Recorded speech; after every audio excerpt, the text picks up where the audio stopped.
आज की क्लास सबसे पहले सबसे बेसिक चीज से स्टार्ट करते हैं, that is alphabets. As we all know there are 26 alphabets in English. English में टोटल हमारे 26 अल्फाबेट्स होते हैं, जिनमें से 5 हमारे वोवेल्स होते हैं एंड बाकी के 21 कॉन्सोनेंट्स होते हैं। So these 5 are vowels and rest of the others are consonants. Now collection of letters मिलके एक वर्ड बनाता है।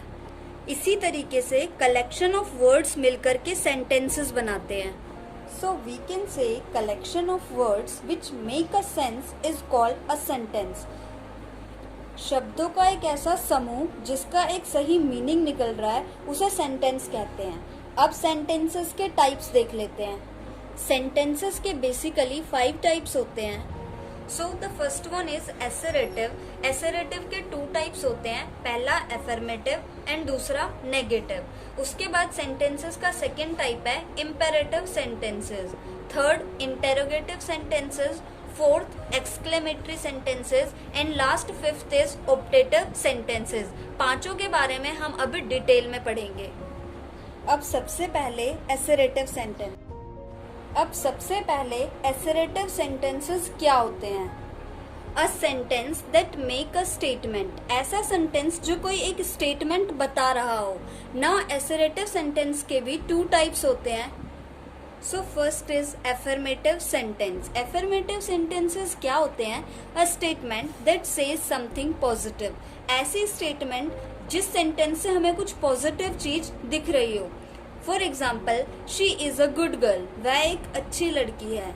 Second, badminton is my favourite game. इन दोनों ही सेंटेंसेस में हमें एक पॉजिटिव बात पता चल रही है, और दूसरी बात ये कि लास्ट में फुल स्टॉप होता है एफर्मेटिव सेंटेंसेस में, और हमेशा कुछ न कुछ पॉजिटिव बात ही पता लगेगी। Second is negative sentences. A statement that says something negative. ऐसी स्टेटमेंट जिससे कुछ नेगेटिव बात पता चल रही हो। इसकी पहचान एक सिंपली ये भी है कि जो भी हमारी स्टेटमेंट होगी उसमें नॉट जैसे वर्ड यूज होंगे। For example, I do not like dancing. मुझे डांस करना पसंद नहीं है। यहाँ पे क्योंकि नॉट आया है इसीलिए ये नेगेटिव सेंटेंस है। Second is he is not coming with us. वह हमारे साथ नहीं आ रहा है। यहाँ पर भी नॉट आया है इसीलिए ये नेगेटिव सेंटेंस है। तो ये थे हमारे एसेरेटिव सेंटेंसेस, जिनके 2 पार्ट्स हमने पढ़े, एफर्मेटिव एंड नेगेटिव। अब चलते हैं सेकेंड टाइप की तरफ। Now second is imperative sentences.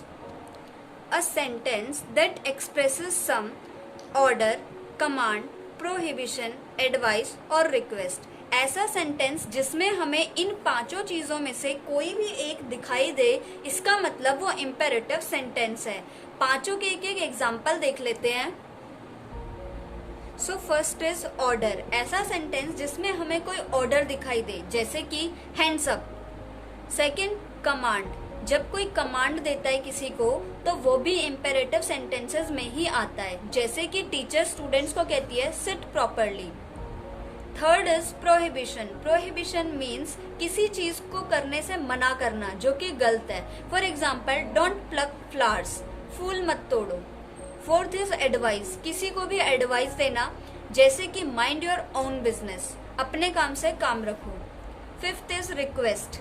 Request में कोई भी जो सेंटेंस होगा वो एकदम पोलाइट होगा। For example, please give me your pen. Please मुझे अपना पेन दे दो। सो इम्पेरेटिव सेंटेंसेस वही सेंटेंसेस होते हैं जिनमें हमें इन 5 में से एक भी चीज दिखाई दे। Third is interrogative sentences. सारे सेंटेंसेस में से सबसे इजी जो है वो यही है, interrogative sentences. A sentence that express a question and always ends with a question mark. ऐसा सेंटेंस जिसमें कोई क्वेश्चन हो और हमेशा उसके लास्ट में क्वेश्चन मार्क आएगा। For example, who are you? तुम कौन हो? और लास्ट में क्वेश्चन मार्क। इसमें क्वेश्चन भी पूछा जा रहा है और लास्ट में क्वेश्चन मार्क भी है, तो ये इंटेरोगेटिव सेंटेंस है। Second is do you like tea and third is where are you going. तो इन तीनों में ही हमने देखा क्वेश्चन भी पूछ रहे हैं और लास्ट में क्योंकि क्वेश्चन मार्क भी है, तो इसीलिए ये इंटेरोगेटिव सेंटेंस होते हैं। Now fourth type is exclamatory sentences, a sentence that express sudden feelings or emotions of wonder, sorrow, joy or surprise. ऐसा सेंटेंस जो अचानक से एक फीलिंग या फिर इमोशन दिखाता है, इन चारों में से कोई एक।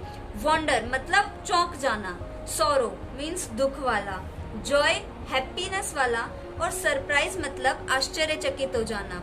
वंडर एंड सरप्राइज दोनों में फर्क सिर्फ इतना है कि जो वंडर है एकदम ऐसे चौंकना, ये कोई नेगेटिव बात के लिए भी हम चौंक सकते हैं, कुछ गलत हो गया या कुछ अच्छा हो तब भी, लेकिन सरप्राइज हमेशा पॉजिटिव चीज के लिए ही होता है। इन सेंटेंसेस की एक पहचान ये भी है कि पूरे सेंटेंस में या तो लास्ट में या बीच में कहीं ना कहीं एक्सक्लेमेशन मार्क होता है, इसे एक्सक्लेमेशन मार्क कहते हैं। नाउ वंडर का एग्जांपल देख लेते हैं। How silently you all are sitting. एक टीचर बच्चों को कह रही है कि तुम इतनी शांति से कैसे बैठे हो, मतलब वो यूजुअली शोर मचाते होंगे, इसलिए टीचर हैरान है कि तुम सब इतनी शांति से कैसे बैठे हो, इसीलिए ये एक्सक्लेमेटरी सेंटेंस हुआ। Second is sorrow, alas he is no more. ये एक दुख वाली खबर है कि अब वो नहीं रहा, इसीलिए ये सॉरो में अलास के बाद एक्सक्लेमेशन मार्क आया और ये एक्सक्लेमेटरी सेंटेंस हुआ। थर्ड इज जॉय, जो हैप्पीनेस को दिखाता है। Hurray we have won the match, hurray हमने मैच जीत लिया। Fourth is surprise, wow when did you come, wow तुम कब आए, तो ये एक पॉजिटिव सरप्राइज वाली बात हुई, इसीलिए ये भी एक्सक्लेमेटरी सेंटेंस हुआ। Now last fifth is optative sentences. Optative sentences क्या होते हैं? अ sentence that expresses a wish और प्रेयर। ऐसा सेंटेंस जो कोई विश या फिर प्रेयर को शो कर रहा हो। फॉर एग्जाम्पल, विश के लिए I wish I would be rich, मैं विश करती हूँ कि मैं अमीर बन जाऊं। सेकेंड, प्रेयर के लिए मे गॉड ब्लेस यू, ये एक प्रेयर वाला सेंटेंस है कि प्रे कर रहे हैं may God bless you, God तुम्हें ब्लेसिंग्स दे। तो ये दोनों ऑप्टेटिव सेंटेंसेस होते हैं।